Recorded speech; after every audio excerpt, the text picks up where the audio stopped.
Welcome back to my channel. तो जैसा कि आप सब जानते हैं कि हम एनएसओ की सीरीज़ कर रहे हैं, जिसमें चैप्टर 1 और चैप्टर 2 के नोट्स मैं दे चुका हूं। इसमें मैं आपको पूरा जो मटेरियल है उसका एकदम शॉर्ट में जो इम्पोर्टेंट पॉइंट्स है जो पेपर रिलेटेड हैं वो मैं आपको बता रहा हूं। और मैंने चैप्टर 1 और 2 की वीडियोस ऑलरेडी बना दी है, उसमें मैंने आपको क्वेश्चंस भी दिए हुए हैं प्रैक्टिस के लिए। और मैं आपको इसकी एक प्लेलिस्ट बना के दे दूंगा पूरी कंप्लीट, जिसमें आपको पूरे चैप्टर के नोट्स प्लस जो प्रीवियस 5 इयर्स के पेपर हैं और जो उधर की एमटीजी की जो वर्कबुक रहती है इंक्लूडेड वो भी।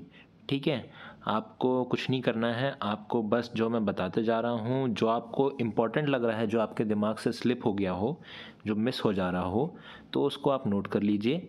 ठीक है, और मैं आपको सारे इम्पोर्टेंट पॉइंट्स ही बता रहा हूँ ये, तो आप बस जुड़े रहिए और आप बस सुनते जाइए। आप इस वीडियो को अगर आप ध्यान से सुन लेंगे तो ही आपके, मैं बोलूँगा कि 80 to 90% पॉइंट्स ऐसे ही कवर हो जाएंगे आपके।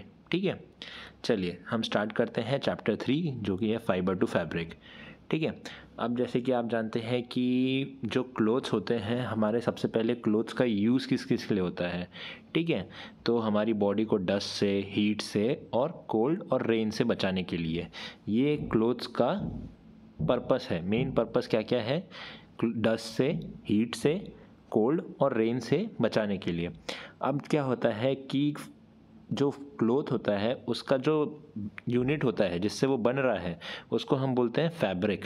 जो उसका यूनिट जैसे होता है ना, अगर बॉडी है तो उसका कोई छोटा यूनिट होगा, है ना। तो उसमें क्या सबसे छोटा यूनिट होता है? अपना सेल होता है, जैसे कि, है ना। तो सेम वैसे ही अगर क्लोथ है तो क्लोथ का क्या होता है? ये होता है फैब्रिक। क्या होता है? फैब्रिक।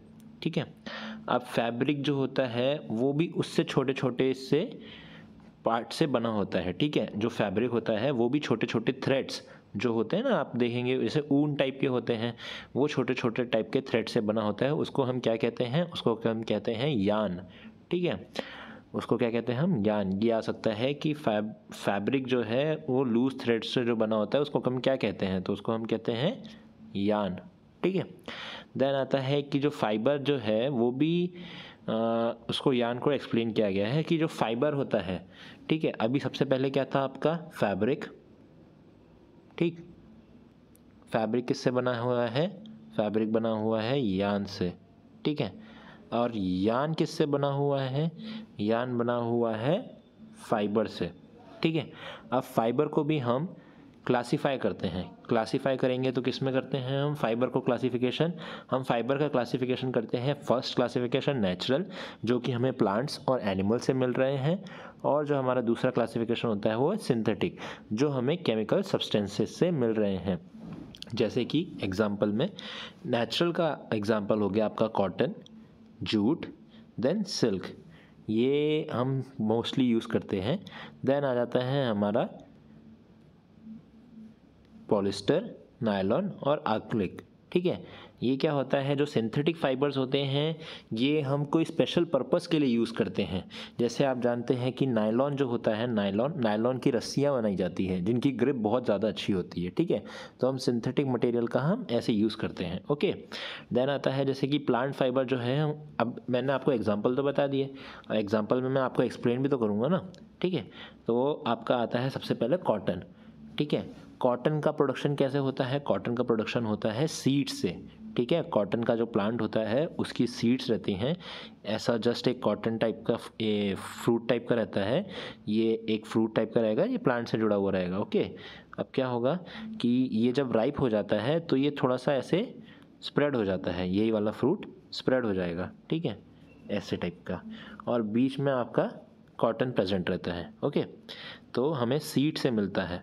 ठीक, अब क्या होता है, ये जो कॉटन का जो प्लांट होता है वो मोस्टली किस लिए, कहाँ पर सूटेबल है ग्रो होने के लिए? जहाँ पे ब्लैक सॉइल हो और वार्म क्लाइमेट हो। कहाँ पर? जहाँ पे आपकी वार्म क्लाइमेट हो और ब्लैक सॉइल हो, ये इंपॉर्टेंट है। ठीक है, और ये आपका कहाँ कहाँ फाइंड होगा? ये आपका फाइंड होगा, जैसे अगर आपका ये मैप है, अगर आपका ये मैप है,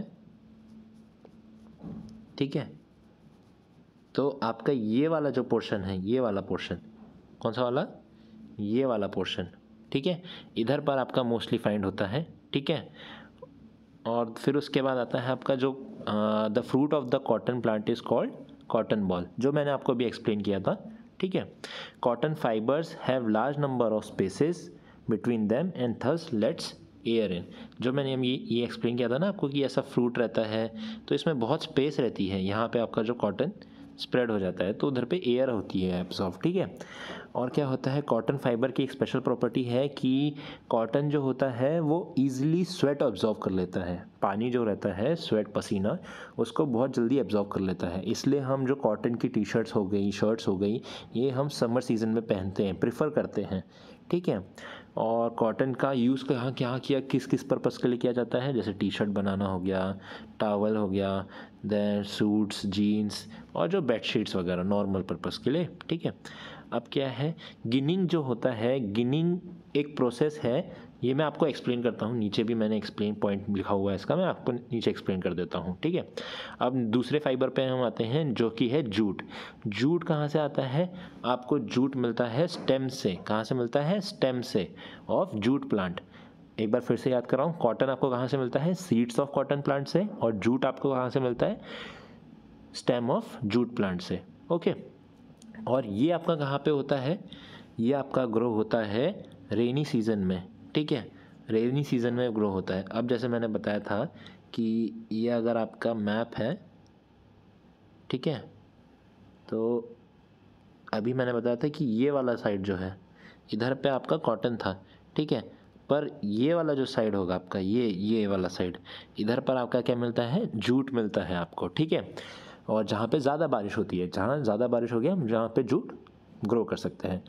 अब क्या होता है, रेटिंग जो प्रोसेस होता है जूट प्लांट को हार्वेस्ट करना, उसमें से फाइबर्स ऑब्टेन करना, उसको हम क्या बोलते हैं, rating. Rating is the process of immersing harvested stems of jute plant, ठीक है। जूट फाइबर का यूज़ किस लिए किया जाता है, जो गनी बैग्स हो गए, कर्टेंस वगैरह, कारपेट्स वगैरह, उसके लिए यूज़ किया जाता है, ठीक है।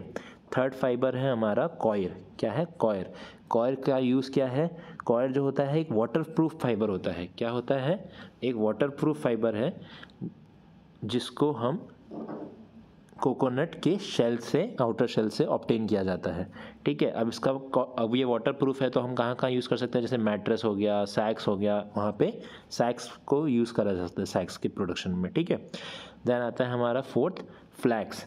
फ्लैक्स फाइबर्स प्रेजेंट होते हैं जो आउटर पार्ट ऑफ स्टेम होती है ना, उस पर प्रेजेंट रहते हैं, ठीक है। और ये भी प्रोसेस जो रहता है वो रेटिंग रहता है, ठीक है। अब फ्लैक्स फाइबर्स जो होते हैं उसका मेन क्या यूज़ किस लिए किया जाता है, मेन यूज़ इसलिए किया जाता है कि वो बहुत ड्यूरेबल होते हैं, ड्यूरेबल और एब्जॉर्बेंट। इसको नोट करिएगा, ये इम्पॉर्टेंट पॉइंट है और मैं आपको बहुत इम्पॉर्टेंट और बहुत कंसाइज वे में पढ़ा रहा हूँ। अगर आप ये पॉइंट्स भी कवर कर दे रहे हैं लास्ट मोमेंट में भी, तो भी आपकी स्कोरिंग इम्प्रूव होगी, बहुत इम्प्रूव होगी, ओके। देन आता है एनिमल फाइबर्स। अभी तक हमने जो देखा है वो सारे थे नेचुरल फाइबर्स, ठीक है।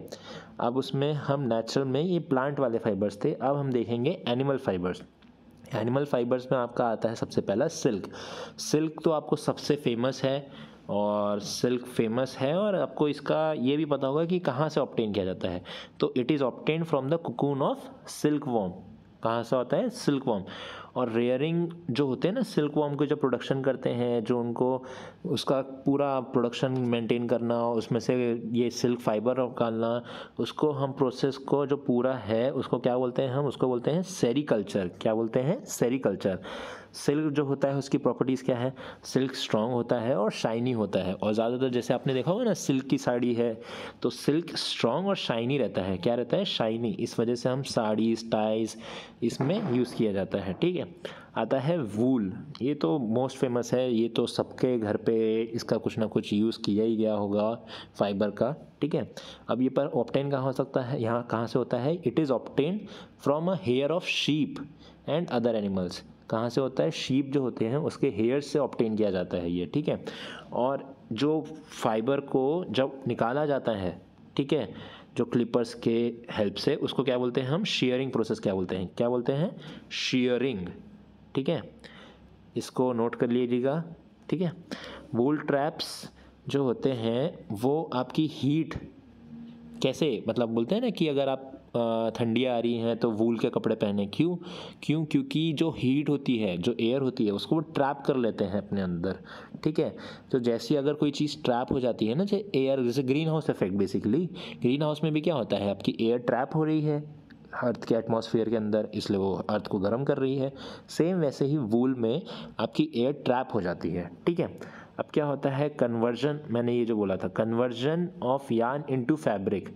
अब यार्न जो है मैंने बताया था सेकेंड बेस यूनिट, ठीक है। तो यार्न को फैब्रिक में कैसे कन्वर्ट करते हैं, जो स्पिनिंग प्रोसेस होता है उसमें हम यार्न को ट्विस्ट करते हैं। क्या करते हैं, हम उसको ट्विस्ट करते हैं। Spinning is the process of twisting fibres to form a yarn. अब जैसे मैं फाइबर होगा, अब मैं इसको ट्विस्ट करते रहूँगा, और फिर इसके बाद एकदम से इसको जब बहुत सारा मैक्रो लेवल पे, मैक्रो लेवल पे देखूँगा, तो ये कुछ ऐसा ऐसा बन जाएगा, है ना। आपने देखा होगा हल्का हल्का ऐसे साइड से निकलता भी रहता है कभी कभी, है ना। तो ये जब ये मैक्रो लेवल में हो जाता है तब इसको हम कहते हैं यार्न। जो फाइबर से यार्न में बनाने का प्रोसेस है उसको हम कहते हैं स्पिनिंग, ओके। यार्न को हम फैब्रिक कैसे बनाते हैं, यार्न को हम फैब्रिक बनाते हैं वीविंग या फिर निटिंग के थ्रू। अब ध्यान देने वाला पॉइंट कहाँ आता है, ध्यान देने वाला पॉइंट आता है कि अगर 2 यार्न्स टुगेदर है, ठीक है, तो हम उसको बोलते हैं वीविंग। और अगर सिंगल यार्न है तो हम उसको बोलते हैं निटिंग, ठीक है। 2 है तो वीविंग और सिंगल है तो निटिंग, ठीक है। अब सिंथेटिक फाइबर्स जो होते हैं वो बहुत इजीली व्रिंकल नहीं होते हैं, ठीक है, सिकुड़ते नहीं हैं। जो होते हैं ना उसमें आप प्रेस करते हैं तो सिकुड़न रहती है, तो वो सिंथेटिक वाले जो होते हैं वो स्ट्रांग होते हैं और सिकुड़ते नहीं हैं जल्दी, ठीक है। They are strong, very smooth and are uniform thickness. Synthetic का मतलब क्या होता है, सिंथेटिक का मतलब होता है जो चीज़ नेचुरली नहीं बनाई गई है उसको बनाया जा रहा है केमिकल्स के थ्रू, ठीक है। उसमें जो होती है सिंथेटिक में, उसमें स्पेस नहीं होती है। उसमें फैब्रिक में आप देखेंगे, अगर ये समझ लीजिए अगर ये नेचुरल है तो इसमें स्पेस रहेगी, पर अगर वही में अगर सिंथेटिक होगा तो सिंथेटिक में लेस स्पेस रहेगी, ठीक है। तो इस वजह से ये नेचुरल है और ये सिंथेटिक है, ठीक है। तो इसमें कम स्पेस के वजह से इसमें एब्जॉर्ब नहीं होती है आपकी स्वेटिंग वगैरह, ठीक है। अब मैं ये नोट्स कंप्लीट हो गए हैं। अब मैं आपको थोड़ा क्वेश्चन बता दे रहा हूँ। Which of the following is not a natural fibre. इसमें से आपको आंसर बताना है। मैं आपको पहले ही बता दिया हूँ कि आंसर्स मैं आपको प्रोवाइड नहीं करूँगा, या आपको खुद को कमेंट करना होगा, और जिसका भी बेस्ट कमेंट होगा, जिसने थोड़ा एक्सप्लेन किया होगा, उसको मैं पिन कर दूँगा, ओके। तो which of the following is not a natural fibre, ठीक है, मैंने अभी पूरा बताया है ये। Which of the following fibres traps most of the air, जो सबसे ज़्यादा गर्मियों में यूज़ किया जाएगा। Silk is obtained from which stage of cycle of silk worm, ठीक है। अब ये भी आप बता सकते हैं, ठीक, कि क्या आंसर है, ठीक है। जूट ग्रोज वेल इन, अब मैंने आपको ये समझाया था कि कॉटन कहाँ पे ग्रो होता है और जूट कहाँ पे ग्रो होता है, ठीक है। Fabric obtained from flax plant is, ये भी मैंने आपको एक्सप्लेन किया हुआ है पूरा, ठीक है। आपको जो भी दिक्कत हो रही है, जो भी डाउट आ रहे हैं, वो आप मुझे कमेंट कर दीजिएगा, ठीक है। और इस सीरीज़ में आप जुड़े रहिए, आपका पूरे सारे चैप्टर्स जो भी हैं वो कवर कर दिए जाएंगे। आपके 5 साल के पुराने पेपर से भी आपका कंपैरिजन आ जाएगा कि आपको क्या क्या पढ़ना है, क्या नहीं देखना है, ठीक है। चलिए, थैंक यू।